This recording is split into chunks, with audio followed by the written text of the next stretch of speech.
नमस्कार मित्रों, मैं नीरज सक्सेना, फिजिक्स फैकल्टी। पिछले लेक्चर में पदार्थों के चुंबकीय व्यवहार की व्याख्या के क्रम में प्रतिचुंबकत्व की व्याख्या हम कर चुके हैं। आपको यह बताया जा चुका है कि प्रतिचुंबकत्व की व्याख्या महत्वपूर्ण है। उसमें दो विशेष बातें भी आपको याद रखनी पड़ेगी कि चुंबकीय क्षेत्र की अनुपस्थिति में प्रतिचुंबकीय पदार्थ के परमाणु का चुंबकीय आघूर्ण शून्य होता है। यह विशेष बात इसलिए है कि अब आप औरों के बारे में बात करेंगे, औरों में यह देखने को नहीं मिलेगा। दूसरी विशेष बात आपको यह भी बताई जा चुकी है कि प्रतिचुंबकत्व का गुण ताप से प्रभावित नहीं है। अब ये दोनों स्पेशल इसलिए हैं कि अब आगे जो आप पढ़ोगे, जैसे आपको अनुचुंबक पढ़ना है, लोह चुंबक पढ़ना है, उसमें दोनों चीजें आपको उपस्थित नहीं मिलेंगी। तो साहब आज के एपिसोड में हमारा स्टार्ट होगा अनुचुंबकत्व की व्याख्या। तो सब स्टार्ट करते हैं। अनुचुंबकत्व की व्याख्या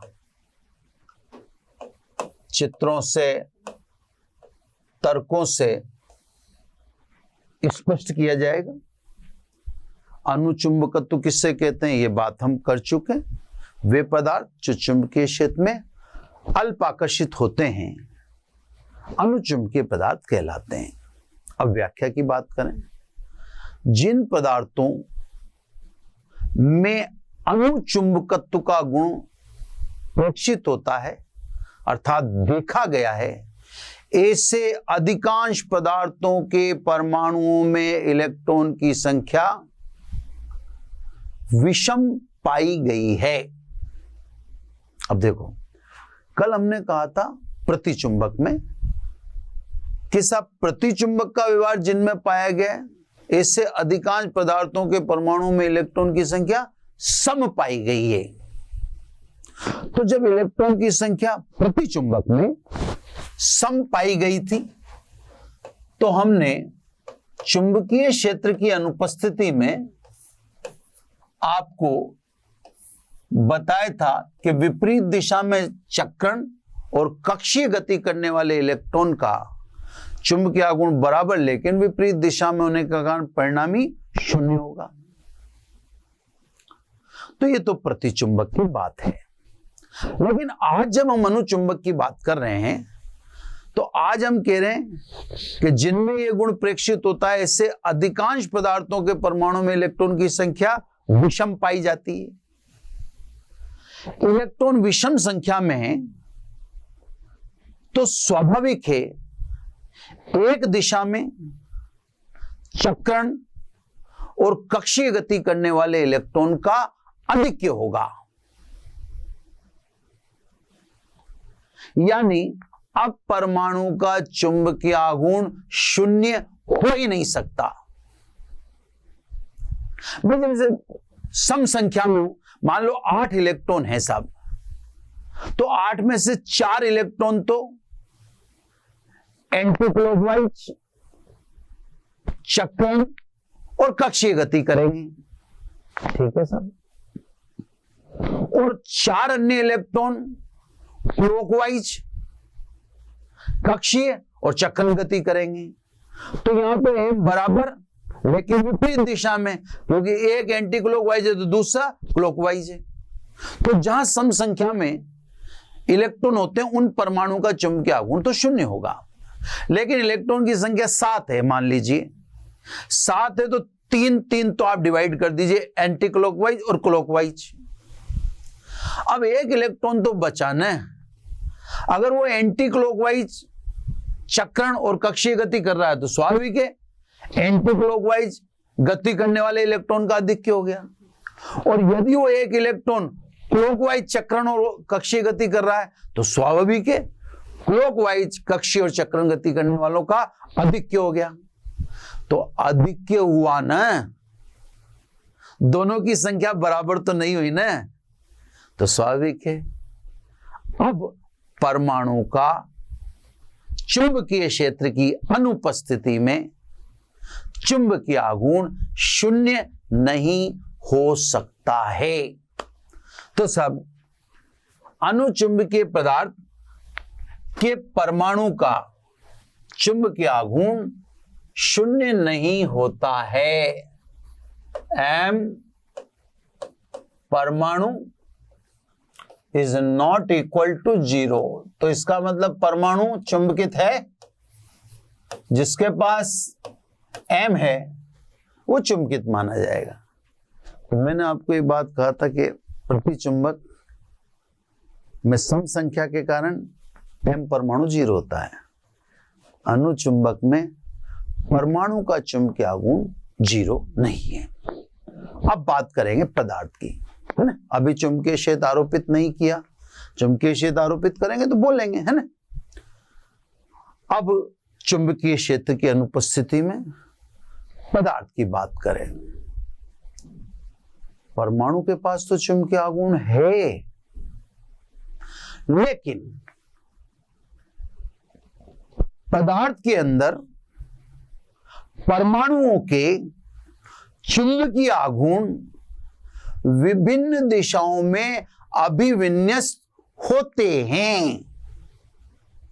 इसलिए प्रत्येक परमाणु के पास चुंबकीय आघूर्ण होने के बावजूद पदार्थ का परिणामी चुंबकीय आघूर्ण 0 होता है।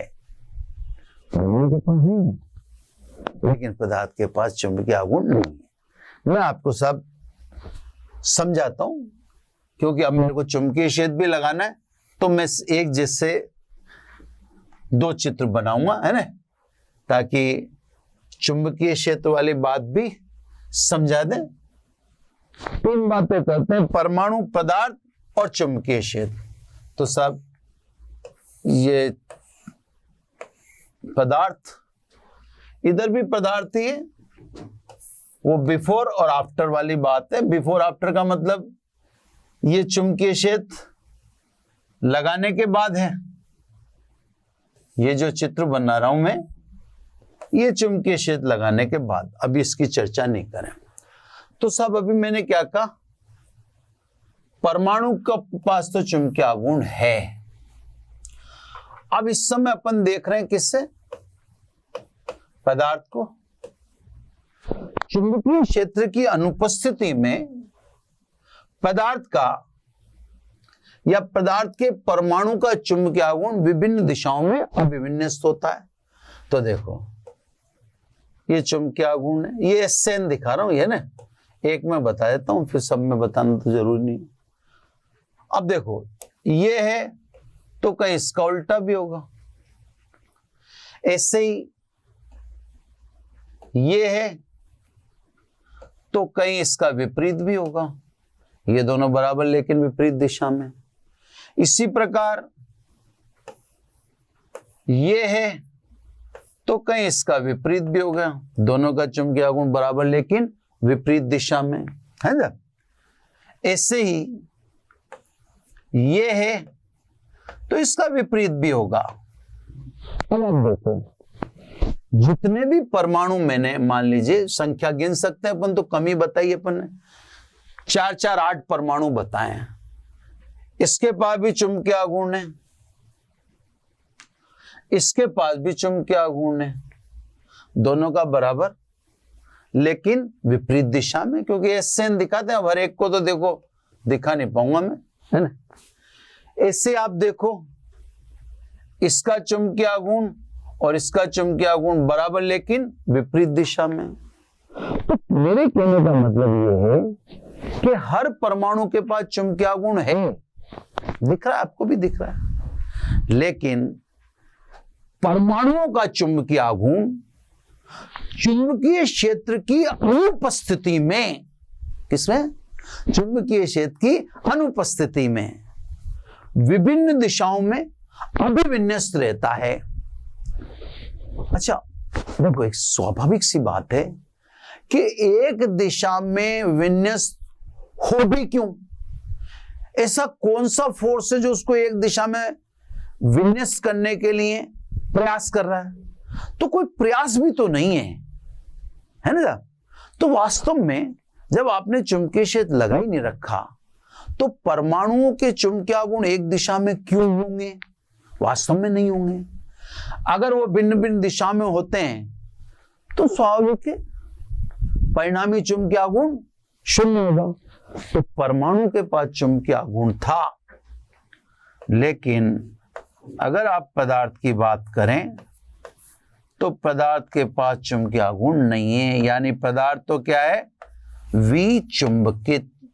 तो सब परमाणु चुंबकित होने के बावजूद भी पदार्थ चुंबकित हो ये जरूरी नहीं है। अब दो चीजें होगी, परमाणु की बात होगी, पदार्थ की होगी। अब लास्ट, चुंबकीय क्षेत्र आरोपित करने पर, है ना, चुंबकीय क्षेत्र आरोपित करने पर, ठीक है सर। अब मैं चुंबकीय क्षेत्र आरोपित कर देता हूं, अलग अलग कलर का यूज करते हैं ताकि बेहतर समझ में आए आपको। ये सब चुंबकीय क्षेत्र, पदार्थ वो ये सब है ना, ये चुंबकीय क्षेत्र का इधर N और इधर S, यानी आप सीधे सीधे देख ही पा रहे हैं कि चुंबकीय क्षेत्र इस दिशा में लगाया गया। इसको मैं कैपिटल B लिख दूं। अब इस पदार्थ पर आपने चुंबकीय क्षेत्र लगाया। जैसे आप चुंबकीय क्षेत्र लगाओगे तो चुंबकीय क्षेत्र के कारण उत्पन्न चुंबकीय बल से परमाणुओं का चुंबकीय गुण अफेक्ट होगा। कैसे? अब इन सभी परमाणुओं का S N की तरफ आ जाएगा और इन सभी परमाणुओं का N S की तरफ आ जाएगा, यानी ये 8 परमाणु हैं। अब इन सभी का चुंबकीय गुण आरोपित चुंबकीय क्षेत्र की दिशा में संरेखित हो जाएगा, है ना। ये सब 3, 4, 5, 6, 7 और ये 8। देखो आप, ये S, ये N, सभी के चुंबकीय गुणों का आरोपित चुंबकीय क्षेत्र की दिशा में संरेखण हो गया, सब संरेखित हो गए। ये सारे N S की तरफ आ गए और सारे S N की तरफ चले गए, यानी अब परमाणु का चुंबकीय गुण शून्य नहीं कह सकते, पदार्थ का, सॉरी, M पदार्थ इज नॉट इक्वल टू 0। तो पदार्थ क्या हो गया? चुंबकित हो गया। इसी गुण को आप क्या कहते हैं? अनुचुंबकत्व, है ना। तो साहब चुंबकीय क्षेत्र जैसे आपने आरोपित किया, चुंबकीय क्षेत्र आरोपित करते ही पदार्थ के चुंबकीय गुणों का आरोपित चुंबकीय क्षेत्र की दिशा में संरेखण हो जाता है और पदार्थ चुंबकित हो जाता है। इसी व्यवहार को अनुचुंबकत्व कहते हैं। क्यों? अब विशेष बात, यदि हम पदार्थ को ताप दें, ऊष्मा दें, गर्म करें, तो ऐसा करने से अंदर की तरफ उत्पन्न ऊष्मीय विक्षोभ, जैसे हम एनर्जी देंगे, अभी से गर्मी आती है तो गर्मी आती है तो हमारे तो कमरे में दीवारें हैं ना, लेकिन बाहर गर्मी आती है तो गर्मी दीवारों के अंदर कमरे में भी आ जाती है। तो स्वाभाविक है जब आप गर्म करेंगे, टेम्परेचर देंगे, तो ऊष्मा अंदर ही प्रेक्षित होगी, अंदर एंटर करेगी, और जैसे ऊष्मा एंटर करेगी ये परमाणुओं का चुंबकीय गुण विभिन्न दिशाओं में अभिविन्यस्त होने लग जाएगा। इसका मतलब अनुचुंबकत्व का गुण ताप से प्रभावित है। ठीक है सर, प्रतिचुंबकत्व ताप से प्रभावित नहीं है, लेकिन अनुचुंबक ताप से प्रभावित है। इसका मतलब आपको एक और व्याख्या करके, जैसे लोह चुंबक की ओर करूंगा, फिर आपको ताप की व्याख्या करके दिखाऊंगा या ताप का प्रभाव दिखाऊंगा। अभी तो आपको ध्यान रखना है कि अनुचुंबकत्व यानी पैरामैग्नेटिज्म डिपेंड ऑन टेम्परेचर। ठीक साहब, ये अनुचुंबक में हो गया, बिल्कुल सिंपल सा हो गया है ना, कोई ऐसी खास समझने वाली दिक्कत नहीं। अगर आपको थोड़ा सा याद आता हो, मैं आपको बताऊं, आपने संधारित्र देखा था? संधारित्र की प्लेटों के मध्य जब पराविद्युत पदार्थ रखते थे, यही सीन है वो। संधारित्र की प्लेटों के मध्य पदार्थ या माध्यम का प्रभाव, उसमें आपको थ्योरेटिकल समझाया था, तो वो यही चीज थी, है ना।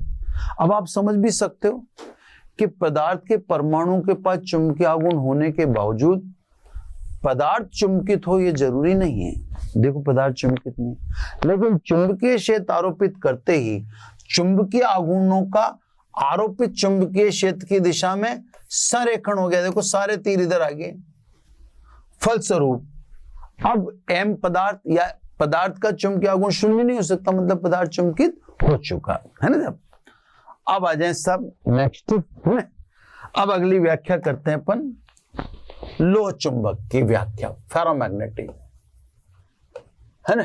सी सॉरी भी तो अपन कर चुके ना, ए उस एपिसोड में चला गया और बी सी में आया, अभी किया अपन ने, तो ये सी व्याख्या में लास्ट है ना, लोह चुंबकत्व की व्याख्या है ना। ये भी इंटरेस्टिंग है। प्रोसेस अगर डीप में जाए, कैसे हुआ क्या हुआ, फिर वो एक अलग चीज है, बाकी इंटरेस्टिंग चीज है ना। अब सब जिन पदार्थों में लोह चुंबकत्व का गुण अपेक्षित या पाया गया है, ऐसे अधिकांश पदार्थों के परमाणुओं की आंतरिक कोशें अपूर्ण पाई गई हैं। यानी जिनमें भी लोह चुंबकत्व का गुण देखा गया, ऐसे जो अधिकांश पदार्थ, वो हर एक की चीज नहीं कहते हैं, अपन मेजोरिटी पे जाते हैं, तो ऐसे अधिकांश पदार्थों के परमाणुओं की आंतरिक कोशें अपूर्ण पाई गई हैं। अब आप बात समझ जाओ, आंतरिक कोश अपूर्ण है, पूरी नहीं है। भाई आप जानते हो ना 2, 8, 18, तो स्वाभाविक है सब जो भी भरती हैं, जितनी भी ऑर्बिट सम संख्या में इलेक्ट्रॉन से भरती हैं, लेकिन इनर ऑर्बिट अपूर्ण है, इनकम्प्लीट है। तो इसका मतलब यही है कि यहां पर भी कई ऑर्बिट में विषम संख्या में इलेक्ट्रॉन होंगे, और जब इलेक्ट्रॉन विषम संख्या में होंगे किन्हीं ऑर्बिट में, तो परमाणु का चुंबकीय शून्य नहीं हो सकता। अभी चुंबकीय क्षेत्र आरोपित नहीं किया ना, तो सब यहां भी एम परमाणु, एम परमाणु डज नॉट इक्वल टू 0, मतलब परमाणु तो चुंबकित है भैया, है ना। जैसा अनुचुंबक में देखा था वैसा यहां भी दिखा। चलो सब परमाणु तो चुंबकित है। अब एक स्पेशल फॉर्मेशन, उसको ध्यान से समझना। लोह चुंबकीय पदार्थ में एक दिशा में चुंबकीय आघूर्ण रखने वाले परमाणु सम्मिलित होकर एक दिशा में चुंबकीय आघूर्ण रखने वाले परमाणुओं का एक बड़ा प्रभाव क्षेत्र बना लेते हैं। इस प्रभाव क्षेत्र में एक दिशा में चुंबकीय आघूर्ण रखने वाले इलेक्ट्रॉन की संख्या या परमाणुओं की संख्या 10 की पावर 17 टू 10 की पावर 21 तक हो सकती है। उसमें भी अब वेरिएशन आ गया है। पहले की किताबों में तो 10 की पावर 17 से 10 की पावर 21 ही था, अब शायद 10 की पावर 17-18 पे इसको रोक दिया, ऐसा कुछ चेंज आया है, लेकिन कोई मैटर नहीं करता, बात समझना मैटर करता है ना। तो सब लो चुंबकीय पदार्थों में परमाणु के पास चुंबकीय आघूर्ण है, लेकिन एक विशेष फॉर्मेशन क्या हो रही है उस पर ध्यान दो आप। एक दिशा में चुंबकीय आघूर्ण रखने वाले परमाणु साथ हो जाते हैं और साथ होकर एक बड़ा प्रभाव क्षेत्र बना लेते हैं। इस बड़े प्रभाव क्षेत्र में एक दिशा में चुंबकीय आघूर्ण रखने वाले परमाणुओं की संख्या 10 की पावर 17 to 10 की पावर 21 तक हो सकती है। इस प्रभाव क्षेत्र को डोमेन कहते हैं, है ना। अभी इंटरेस्ट रखो कायम, अभी बात हो रही, ये प्रभाव क्षेत्र डोमेन कहलाता है। लोह चुंबकीय पदार्थ में ऐसे अनेक डोमेन होते हैं। अब ऐसे अनेक डोमेन होते हैं। एक डोमेन का कहानी सुना दी मैंने। लोह चुंबकीय पदार्थ में ऐसे डोमेनों की संख्या बहुत अधिक है, जिनमें एक दिशा में चुंबकीय आघूर्ण रखने वाले परमाणु सम्मिलित हैं। अब ये जो डोमेन है, इन डोमेनों का चुंबकीय आघूर्ण चुंबकीय क्षेत्र की अनुपस्थिति में भिन्न भिन्न दिशा में होता है। भाई जैसे मैं आपको समझाऊं, एक चित्र से समझाता हूं। ये लोह चुंबकीय पदार्थ, इसमें 4 डोमेन दिखा देते हैं अपन। पहला डोमेन, ये दूसरा डोमेन, ये तीसरा डोमेन और ये चौथा डोमेन। सबके समझाने के तरीके अलग हो सकते हैं, मैं अपने तरीके का आपको हवाला दे रहा हूं। अब ये पहला नंबर का डोमेन, इसमें इस दिशा में चुंबकीय आघूर्ण रखने वाले परमाणु ऐसे सिंबॉलिक दर्शा दिया, ठीक है। इसमें सभी परमाणुओं का चुंबकीय आघूर्ण इस दिशा में है, ठीक है। डोमेन नंबर 2,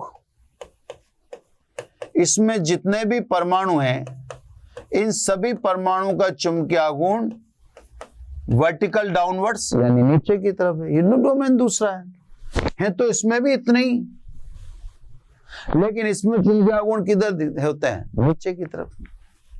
ये डोमेन नंबर 3, इसमें भी उतने ही परमाणु हैं, लेकिन इन परमाणु का चुंबकीय आघूर्ण इस दिशा में है।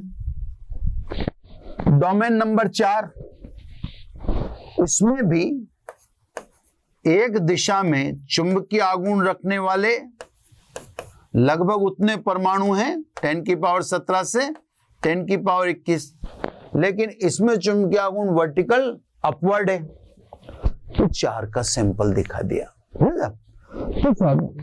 लोह चुंबकीय पदार्थ में ऐसे अनेक डोमेन होते हैं, जैसे एक डोमेन का मैंने किस्सा सुना है। चुंबकीय क्षेत्र की अनुपस्थिति में इन डोमेनों का चुंबकीय आघूर्ण भिन्न भिन्न दिशा में अभिविन्यस्त होता है। अब इसका चुंबकीय आघूर्ण इसका चुंबकीय आघूर्ण बराबर लेकिन विपरीत दिशा में, इसका चुंबकीय आघूर्ण इसका चुंबकीय आघूर्ण बराबर लेकिन विपरीत दिशा में। तो साहब परमाणु के पास चुंबकीय आघूर्ण है, लेकिन लोह चुंबकीय पदार्थ के पास चुंबकीय आघूर्ण नहीं है, बराबर 0, यानी ये चुंबकित नहीं है। इसको कहते हैं विचुंबकित। तो ये वाली बात आ गई जो अपन ने किसमें कही थी?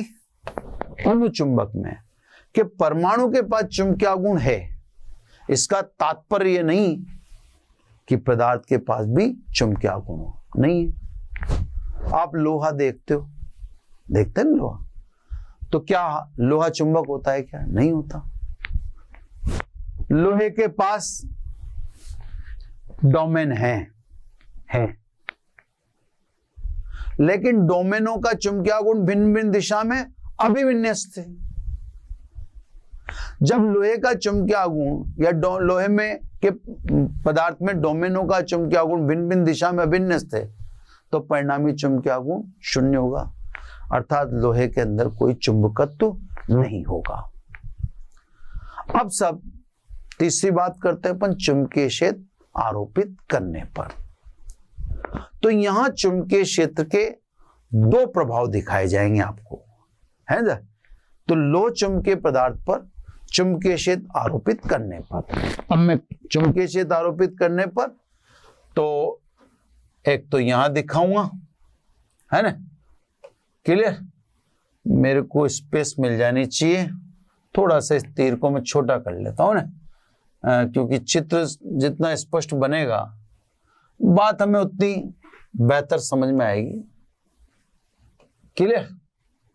ये मैं सब अभी बोलने वाला हूं, बोलूंगा, है ना। ये चुंबकीय क्षेत्र हमने लगा देना है, वही N और S, कलर दूसरा ले लूंगा NS लिखने के लिए। लोहा यानी ये पदार्थ अभी रखना है अपने को। चुंबकीय क्षेत्र ये तो नॉर्थ पोल चुंबक का, ये साउथ पोल। ये चुंबकीय क्षेत्र अभी समझाया जाएगा सब सारा, अभी तो बस आप देखो। चुंबकीय क्षेत्र आरोपित करने की दो स्थितियां हैं यहां पर। एक और स्थिति की बात करेंगे, उसमें चलो चुंबकीय क्षेत्र तो वहां भी बना देते हैं, है ना। यहां पे कुछ अलग सीन दिखाई देगा आपको। N और S आरोपित चुंबकीय क्षेत्र तो वही सेम डायरेक्शन है। पदार्थ भी सेटल कर देता हूं मैं, फिर मैं चुंबकीय क्षेत्र का प्रभाव आपको समझाने लगूंगा ना। इसमें भी पदार्थ रख दिया मैंने, अभी डोमेन वगैरह नहीं बना है, ये पदार्थ मैंने रख दिया। अब लो चुंबकीय पदार्थों पर चुंबकीय क्षेत्र आरोपित करने पर अब दो सिचुएशन है ना। पहली सिचुएशन है, मैं थोड़ी सी स्पेस ले लेता हूं। पहली सिचुएशन को तो कहते हैं डोमेनों की परिसीमा में प्रसार, है ना। तो चुंबकीय क्षेत्र आरोपित करने पर एक तो यह घटित हो सकता है डोमेनों की परिसीमा में प्रसार। क्या होता है सब, अब बात तो समझिए। ये जैसे मैंने दुर्बल चुंबकीय क्षेत्र आरोपित करने पर हमने सब दुर्बल चुंबकीय क्षेत्र आरोपित किया। अब देखो ये आपने दिखा रखा है चुंबकीय क्षेत्र। अब ध्यान से देखना, जविता ये डीप में ही ले रहा हूं मैंने। ये जो डोमेन नंबर 1 है, ये तो पहले ही आरोपित चुंबकीय क्षेत्र की दिशा में, देखो इन सबका S N की तरफ है और इन सबका N S की तरफ है। तो ये वाले चुंबकीय आघूर्ण जो डोमेन नंबर 1 है, ये तो आरोपित चुंबकीय क्षेत्र की दिशा में है ही। अब क्या होगा साहब, ये वाले प्रभावशाली हो जाएंगे। क्यों? क्योंकि आरोपित चुंबकीय क्षेत्र की दिशा में इनका चुंबकीय आघूर्ण ऑलरेडी है ही सही। तो जैसे आप चुंबकीय क्षेत्र आरोपित करोगे तो साहब वो किसके फेवर में आ गया, चुंबकीय क्षेत्र 1 के फेवर में आ गया आरोपित चुंबकीय। तो किसकी प्रबलता बढ़ चुकी, स्वाभाविक के डोमेन नंबर 1 की प्रबलता बढ़ चुकी। यानी इस दिशा में चुंबकीय आघूर्ण की प्रबलता बढ़ चुकी। जब इनका प्रभाव बढ़ चुका तो स्वाभाविक है यह चुंबकीय क्षेत्र आरोपित कर 2, 3 और 4 इनमें से उन परमाणुओं को जिनकी चुंबकीय जड़त्वता कम है अपने साथ शामिल कर लेंगे। यानी जिनका चुंबकीय आघूर्ण की दिशा की प्रबलता बहुत ज्यादा नहीं है, तो इसका प्रभाव बढ़ने के कारण वो जो ऐसे परमाणु थे जो सेटल हो सकते हैं दूसरे के साथ, तो वो किसके साथ आ जाएंगे? एक के साथ, क्योंकि इसका प्रभाव बढ़ा दिया जा चुका है। तो किसकी परिसीमा बढ़ जाएगी? एक की परिसीमा बढ़ जाएगी। देखो सब परिसीमा का प्रसार, तो ये देखो मैं चेंज कर लूं कलर, है ना, और उससे कलर चेंज करके आपको दिखाता हूं। ये देखो साहब, एक को आपने चुंबकीय क्षेत्र लगाकर ताकतवर बना दिया। जब एक को आपने ताकतवर बना दिया तो देखो ये एक की परिसीमा फैल गई, दो की सिकुड़ गई, तीन की तो बिल्कुल छोटी सी होगी और चार की भी सिकुड़ गई। तो साहब इसे कहते हैं परिसीमा में प्रसार, है ना। अब परिसीमा में प्रसार हो चुका है। ये देखो बाकी सब, ये जैसे इनका चुंबकीय आघूर्ण ऊपर था तो ये सब सिमट गए, चौथा सिमट गया, तीसरा सिमट गया, है ना, दूसरा सिमट गया। ये तरीका है साहब समझाने का, है ना। पदार्थ की फॉर्मेशन तो कुछ और तरीके से होती होगी। अब स्वाभाविक चुंबकीय आघूर्ण शून्य नहीं हो सकता, यानी पदार्थ अब चुंबकित हो चुका है। m पदार्थ इज नॉट इक्वल टू 0। तो पदार्थ क्या हो चुका? चुंबकित हो चुका। क्लियर? यहां तक बात समझ में आ गई आपको कि आपने चुंबकीय क्षेत्र आरोपित किया, इससे नंबर 1 जो डोमेन था वो पावरफुल हो गया और उसने अन्य डोमेनों में से लूज एटम को निकाल लिया और अपने साथ शामिल कर लिया, या अपनी दिशा में चुंबकीय आघूर्ण रखने के लिए बाध्य कर लिया। इसलिए नंबर 1 डोमेन की परिसीमा प्रसरित हो गई, बढ़ गई, फैल गई। अब परिणामी चुंबकीय आघूर्ण शून्य नहीं हो सकता, यानी पदार्थ चुंबकित हो चुका है। अब ध्यान से, अभी इसी में चल रहा हूं मैं ना, नंबर 1 में। यह स्थिति उत्क्रमणीय है। यह स्थिति उत्क्रमणीय का मतलब यह हुआ कि जैसे आप चुंबकीय क्षेत्र हटाओगे तो ये अपनी पूर्व अवस्था में चला जाएगा। चुंबकीय क्षेत्र हटाते ही यहां आ जाते हैं। ऐसे पदार्थों को अपन ने कहा है अस्थायी चुंबक। इन्हीं को क्या कहते हैं अपन? अस्थायी चुंबक। चुंबकीय क्षेत्र आरोपित करने पर तो ये चुंबक बन गए थे, लेकिन जैसे आप चुंबकीय क्षेत्र हटाते हो ये वापस अपनी पूर्व अवस्था में आ जाते हैं, इस अवस्था में आ जाते हैं। ऐसे पदार्थों को हम अस्थायी चुंबक कहते हैं। चलो सब स्थिति और क्लियर होगी। अब आ जाओ 2, डोमेनों का घूर्णन। तो चुंबकीय क्षेत्र आरोपित करने पर 2 परिस्थितियां हो सकती, एक तो समझाई दी। अब डोमेनों का घूर्णन देखो साहब, आपने यहां बात की थी दुर्बल चुंबकीय क्षेत्र की। अगर आप चुंबकीय क्षेत्र की प्रबलता में वृद्धि करो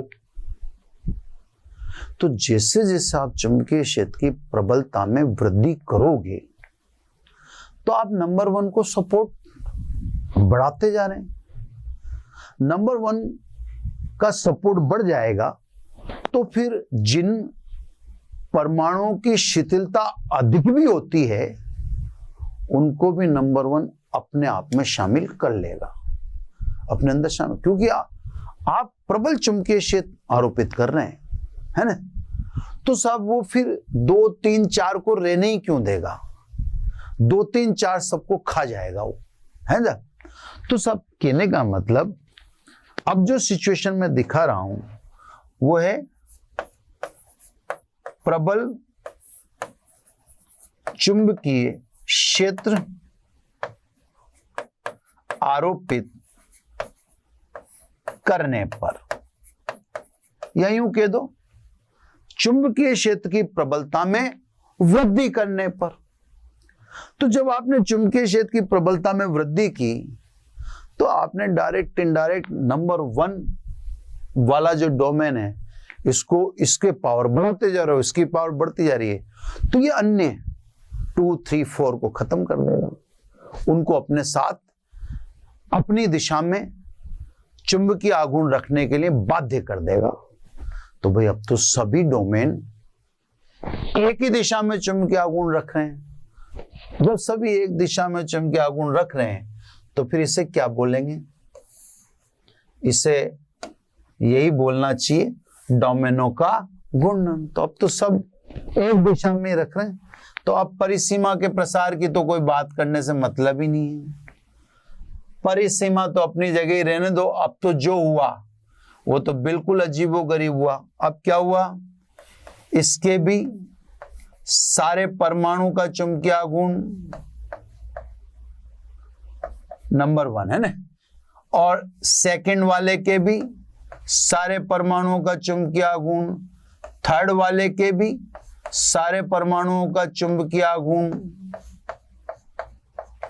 और फोर्थ वाले के भी सारे परमाणुओं का चुंबकीय आघूर्ण आरोपित चुंबकीय क्षेत्र की दिशा में संरेखित हो जाएगा।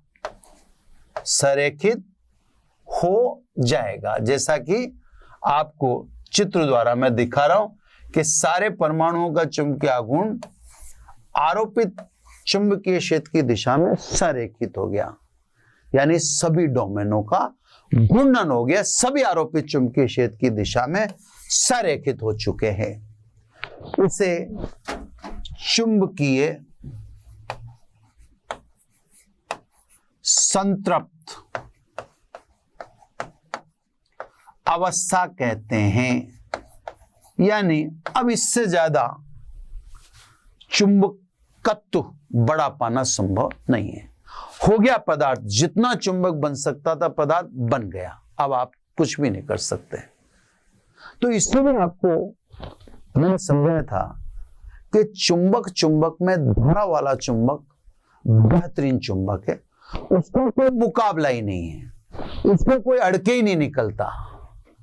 पदार्थ के अंदर जो चुंबकत्व है उसकी तो एक निश्चित सीमा है, जिसे हम चुंबकीय संतृप्त अवस्था कहते हैं। अब इससे ज्यादा तो आप चाहो कि इस पदार्थ को और चुंबकित कर दो, अब आप क्या कर सकते हो? अब आपका करने लायक कुछ है ही नहीं। आप ज्यादा से ज्यादा किसी को प्रबल चुंबकीय क्षेत्र की प्रबलता बढ़ाने के लिए उसके सामने सारे डोमेनों का घूर्णन कर देंगे, सभी आरोपित चुंबकीय क्षेत्र की दिशा में कर देंगे। अब पदार्थ जितना भी प्रबल चुंबकित हो सकता होगा हो चुका, उसकी चुंबकन तीव्रता कैपिटल I अधिकतम हो चुकी है, इससे ज्यादा पॉसिबल नहीं है। क्लियर? तो सब ये स्थिति प्रबल चुंबकीय क्षेत्र या चुंबकीय क्षेत्र की प्रबलता बढ़ाने पर,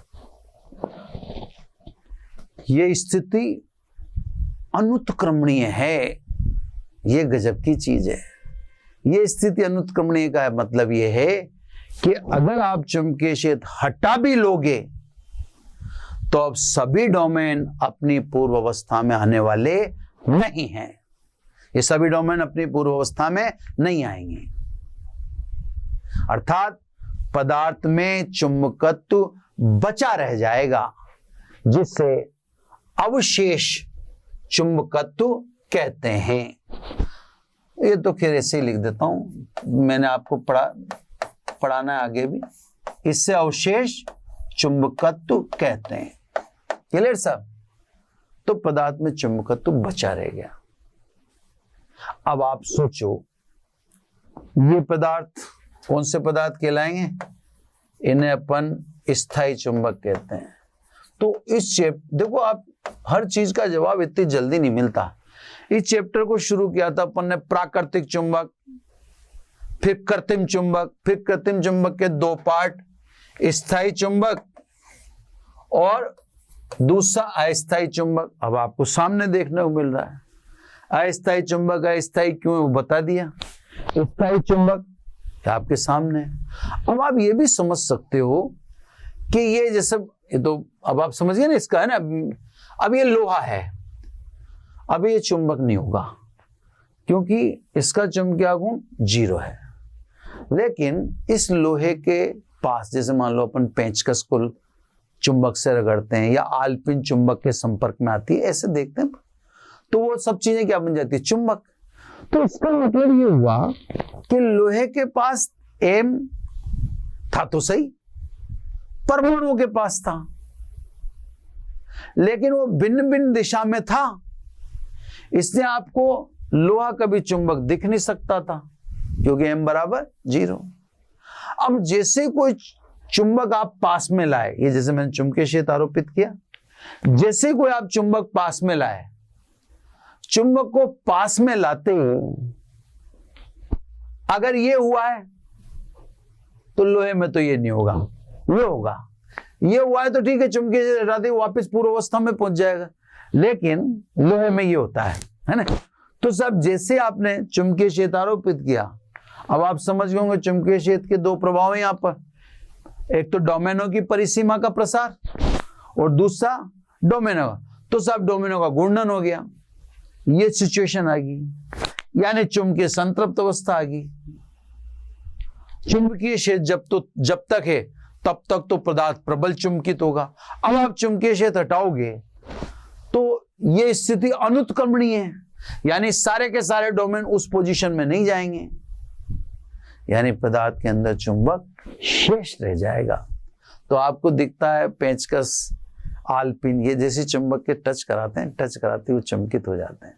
तो इसका मतलब चुंबक तो उनके पास जन्म से ही है, बस उस चुंबक को कोई इंसिस्ट करने वाला होना चाहिए, उसको कोई प्रेरित करने वाला होना चाहिए। जैसे अपन होते हैं ना, अपने अंदर कई सारी खूबियां होती हैं, है ना, अब उसको निखारने वाला गुरु होता है। अब गुरु चाहे वो योग गुरु हो, कि अध्यात्म गुरु हो, कि शिक्षा गुरु हो, तो आप अपने जीवन काल में इतने लोगों के संपर्क में आते हैं, उनमें से कोई एक दो आदमी भी आपको अगर सही मिल गया तो वह आपके अंदर स्थित खूबी को उबार देता है, वो बता देता है आपके अंदर ये है ना। तो कहने का मतलब लोहे के पास चुंबक है, लेकिन उसको इंसिस्ट करने की जरूरत उनको पता ही नहीं है। तो उसके लिए चुंबकीय क्षेत्र लाने की, जैसे अपन कहते हैं ना कि साहब हनुमान जी को अपनी शक्ति का पता नहीं है, तो हनुमान चालीसा बोलकर हनुमान जी को उनकी शक्ति का भान कराया जाता है कि भाई आप इतने बलशाली हो, इतने प्रभावशाली हो, आपने ये काम कर रखे हैं, है ना। तो एग्जैक्टली लोहे के पास चुंबक है, पर चुंबकीय क्षेत्र लाकर वो चुंबक या उस चुंबकीय आघूर्ण को संरेखित किया जाता है और चुंबकित बन जाता है ना, ये चुंबकित हो जाता है। तो ये सब स्थायी चुंबक इसे कहते हैं और अस्थायी उसे कहते हैं, वगैरह वगैरह। अब यहां भी अगर आप पदार्थ को टेम्परेचर देंगे, पदार्थ को गर्म करेंगे, तो अंदर उत्पन्न होने वाला ऊष्मीय विक्षोभ, ऊष्मा का जो बादल बनेगा अंदर, वो इन डोमेनों को वापस विभिन्न दिशाओं में अभिविन्यस्त कर सकता है। अर्थात लोह चुंबकत्व भी अनुचुंबकत्व की भांति ताप से प्रभावित है ना। तो सब ये तीनों की टोटल व्याख्या होगी। पिछले लेक्चर में प्रतिचुंबकत्व की व्याख्या और आज वाले लेक्चर में अनुचुंबक और लोह चुंबक की व्याख्या। अब इसमें बस ताप का प्रभाव बताना और बाकी रह गया। ये तो सारी चीज मैंने आपके सामने क्लियर कर दी, और अभी क्षेत्रीय लूप वगैरह में भी एक बार ये चीजें आएंगी, है ना, इसमें कोई चीज ऐसी नहीं रहने दी। यहाँ चुंबकीय क्षेत्र का प्रभाव लोह चुंबक में दो प्रकार का हो सकता है, डोमेनो का प्रसार और डोमेनो का घूर्णन। वो डिटेल में बताई दिया, दुर्बल चुंबक और प्रबल चुंबकीय या चुंबकीय क्षेत्र की प्रबलता बढ़ाने पर। तो मेरा ख्याल है सभी चीज अब आपको बेहतर से समझ में आ गई होगी, है ना। अब डिस्कशन करना पड़ेगा ताप का प्रभाव। तो एकेडमिक वाले बच्चे और कंपटीशन वाले बच्चे दोनों ध्यान रखें, ताप का प्रभाव महत्वपूर्ण है। ताप के प्रभाव में इटसेल्फ ये भी क्वेश्चन हो सकता है कि साहब अनुचुंबक के लिए ताप का प्रभाव कौन सा और लोह चुंबक के लिए ताप का प्रभाव कौन सा है। यानी ताप के प्रभाव के दो नियम है, एक क्यूरी का नियम है, एक क्यूरी वाइस का नियम है। तो साहब मैं आपको ताप का प्रभाव समझाने का प्रयास करता हूं ना। तो सब अब आ जाओ, ये इंपॉर्टेंट मानता हूं मैंने, ताप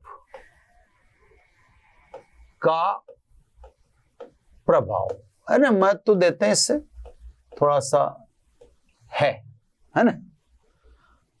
एकेडमिक वाले बच्चे विशेष रूप से इस बात पे ध्यान दें। सबसे पहले बात होगी अनुचुंबकीय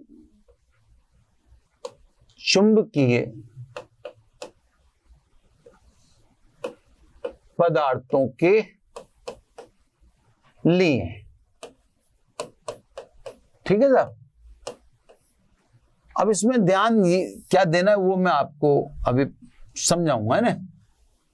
अनुचुंबकीय पदार्थों के लिए ताप का प्रभाव बताया गया है क्यूरी के नियम से, क्यूरी का नियम,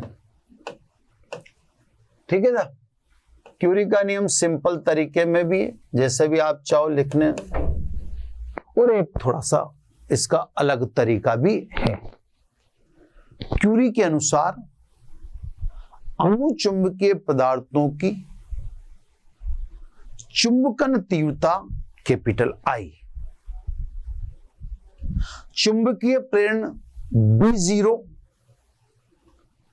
के अनुक्रमानुपाती व परम ताप कैपिटल T के व्युत्क्रमानुपाती होती है ना। तो सब क्यूरी के अनुसार अनुचुंबकीय पदार्थों की चुंबकन तीव्रता कैपिटल आई, चुंबकीय प्रेरण B0 के अनुक्रमानुपाती तथा परम ताप के व्युत्क्रमानुपाती होती है, ठीक है साहब। लिख दिया जैसा। देखो मैं आपको बता दूं, ये अब बुक्स में क्या है, नए नए वर्जन आते रहते हैं। हम भी कुछ चीजों पे पहले से डाउट रखते हैं, हमें भी जैसे कई चीजें जो हमें पहले से पता है यार ये डाउटफुल चीज है, तो हम भी उन्हीं चीजों को फोकस करते हैं कि यार इस नई बुक में आखिर इसके बारे में क्या लिख रहा है, जिसके बारे में हम थोड़ा सा कंफ्यूज आते हैं, है ना। तो ठीक है, ये भी एक वर्जन है और एक सिंपल वाला भी मैं आपको दिखा दूं, है ना। पर ये हैं सबके सब इंपॉर्टेंट। यानी I directly proportional to B0 upon T, proportional हटाओ सब, I is equal to CB0 upon T, है ना। C प्रोपोर्शनल कांस्टेंट है, इससे आप क्यूरी नियतांक कहते हैं, है ना। ये क्यूरी कांस्टेंट है, वैल्यू तो इसकी निकलवाते ही एग्जाम, है ना। अब क्योंकि B0 बराबर आप क्या लिखेंगे, μ0H, तो रखो सब। इसलिए I is equal to C μ0H upon capital T, यानी आप इसको यूं लिख सकते हैं I अपॉन कैपिटल H। ये H को शिफ्ट कर दिया मैंने, है ना, H को इधर शिफ्ट कर दिया, तो क्या बचा साहब, C μ0 अपॉन T, है ना। अब अपन जानते हैं कि I अपॉन H, इसको काई बोलते हैं, यानी चुंबकीय प्रवृत्ति बोलते हैं, I अपॉन H को। तो chi is equal to C μ0 upon T। अब सब आप चाहें तो इस चीज को डायरेक्ट भी लिख सकते हैं, इससे तो क्यूरी का नियम यहां क्लोज हो गया, इसको भले आप समीकरण नंबर 1 दे दो, यहां खत्म हो गया। ये तो सब बोलना था आपका किससे, चुंबकन तीव्रता से के द्वारा आपने इसको बोला, है ना। लेकिन ये जरूरी नहीं था कि आप इसी के द्वारा बोलें, आप ऐसे भी कर सकते हैं। आप यूं कह सकते हैं अनुचुंबकीय पदार्थों की चुंबकीय प्रवृत्ति काई परम ताप के व्युत्क्रमानुपाती होती है, यानी chi is equal to C upon T। बात एक ही सब। क्यूरी समीकरण है, ये भी क्यूरी समीकरण है और वो भी क्यूरी समीकरण है, दोनों में कोई अंतर नहीं है ना। वो कांस्टेंट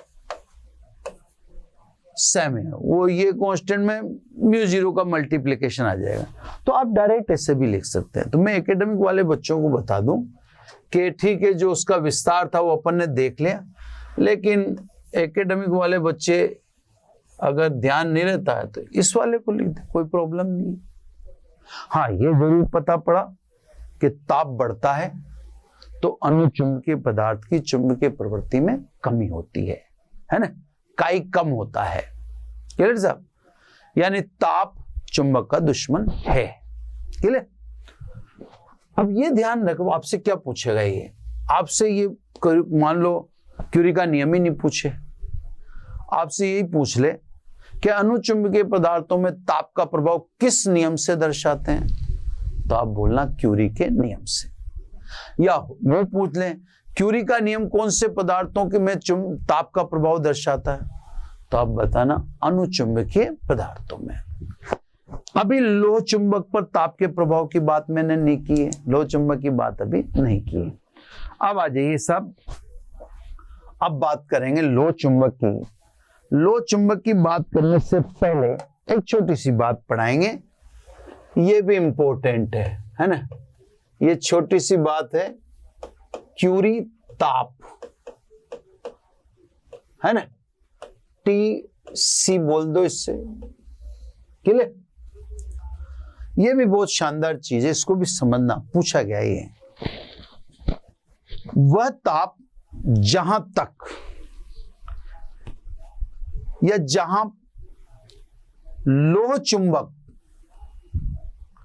अनुचुंबक में रूपांतरित हो जाता है, क्यूरी ताप कहलाता है। इसको ऐसे बोल दें, ताप का वह मान जिस पर लोह चुंबक अनुचुंबक में बदल जाता है या रूपांतरित हो जाता है, उससे क्यूरी ताप कहते हैं। यानी क्यूरी ताप से कम तक पदार्थ लोह चुंबक ही रहेगा। जैसे मान लो उदाहरण के लिए, जैसे फेरिक है ना, फेरिक के अलावा कोबाल्ट है,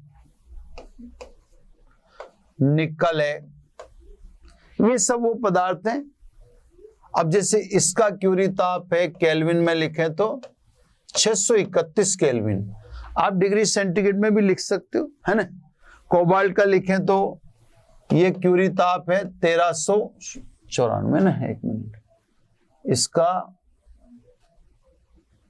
क्यूरी ताप 1394 केल्विन कोबाल्ट के लिए, है ना।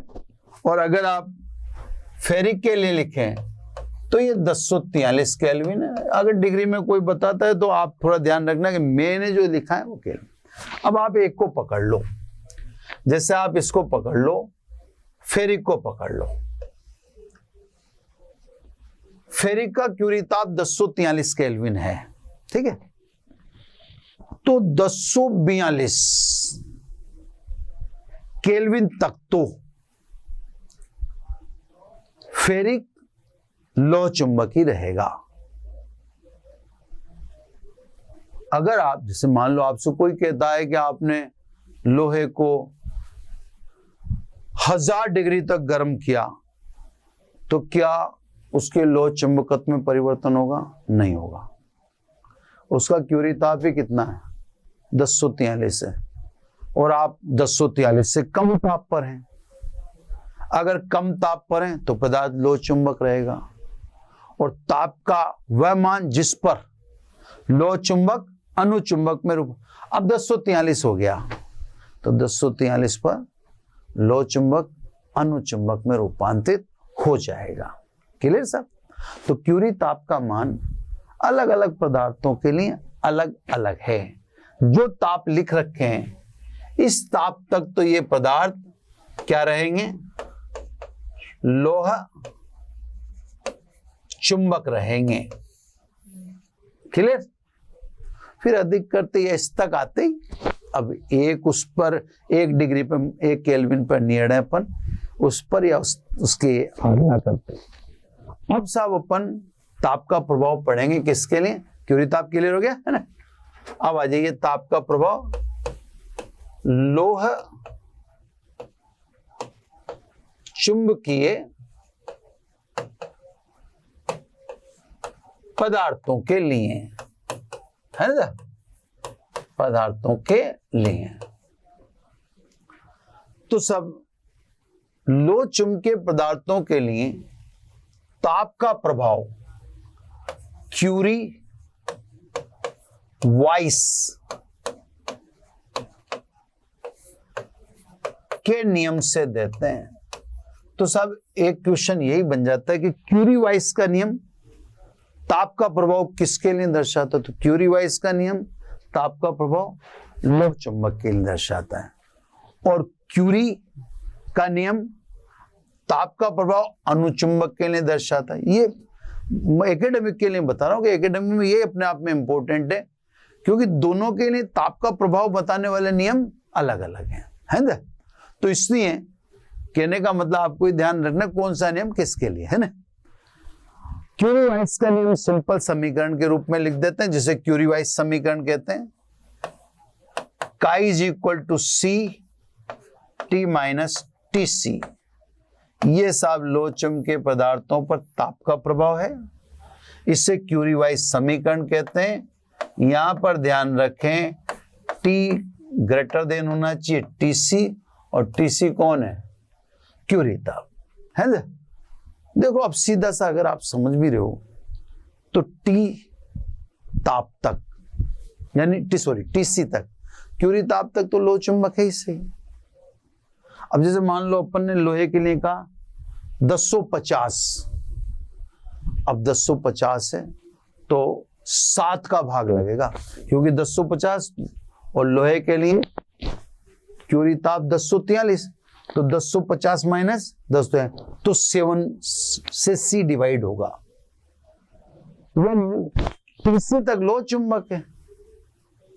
अब उसके बाद तो अनुचुंबक में रूपांतरित हो ही चुका, तो अनुचुंबक में रूपांतरित हो चुका, तो फिर जैसे जैसे 1-1 डिग्री टेम्परेचर बढ़ेगा वैसे वैसे ये देखो वैसे वैसे चुंबकीय प्रवृत्ति में कमी होगी। तो यही चीज है, बस इस चीज को वहां पर T माइनस टी सी लिखा है, तो आप समझो चीज तो वही लिख रखी है, पर अनुचुंबक में लाने के लिए टीसी घटाना पड़ेगा, है ना।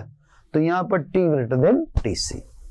तो बच्चों सब ये तीनों की आपकी व्याख्या हो चुकी, यानी पदार्थों के चुंबकीय गुण कंप्लीट हो गए, जिसमें प्रतिचुंबक, अनुचुंबक और लोह चुंबक तीनों की व्याख्या आ गई, ताप का प्रभाव आ गया, और भी जो भी इनमें सम्मिलित या शामिल होती थी चीजें, वो चीजें आपको दी जा चुकी इन एपिसोड्स में। अब एक लेक्चर और मांगता है ये चैप्टर, है ना। मेरे ख्याल है 7वां लेक्चर होगा, 8वां लेक्चर और मांगता है, और फिर एक लेक्चर और मान लो आप जो न्यूमेरिकल, क्योंकि इसमें अपन ने न्यूमेरिकल के अभी कहीं डिस्कस नहीं किया, तो ज्यादा ज्यादा इस चैप्टर के 2-3 एपिसोड मैक्सिमम, है ना। छोटा भी है, अंक भार के आधार पर ये चैप्टर इतना ज्यादा महत्वपूर्ण नहीं है ना। अंक भार इतना नहीं, हाँ बेसिक कंसेप्ट वगैरह वो तो है ही। एक मेरे को अगर ध्यान रह जाएगा तो मैं चुंबकीय बल रेखाओं के संदर्भ में भी कमेंट्स कर दूंगा बाद में, है ना। उनके संदर्भ में भी कुछ रोचक बात बताऊंगा। ध्यान रह जाता है मेरे को तो मैं हो सकता है उसमें आधा घंटा आपका पृथ्वी का चुंबक और दंड चुंबक को रखकर अवस्थाएं दिखाऊं, लेकिन ठीक है वो सिलेबस में हम नहीं रखा तो महत्वपूर्ण तो नहीं है, ध्यान रह जाएगा तो कर लेंगे ना। तो बच्चों आज इतना ही, थैंक यू वेरी मच। आशा करता हूं हमारे टॉप एजुकेटर का यह लेक्चर आपको पसंद आया होगा। अगर पसंद आया है तो वीडियो को लाइक करिए, चैनल को सब्सक्राइब करिए और शेयर भी करिए, क्योंकि ज्ञान बांटने से बढ़ता है और सही बताऊं तो पुण्य भी मिलता है। मुझे सुनने के लिए बहुत बहुत धन्यवाद। Thank you.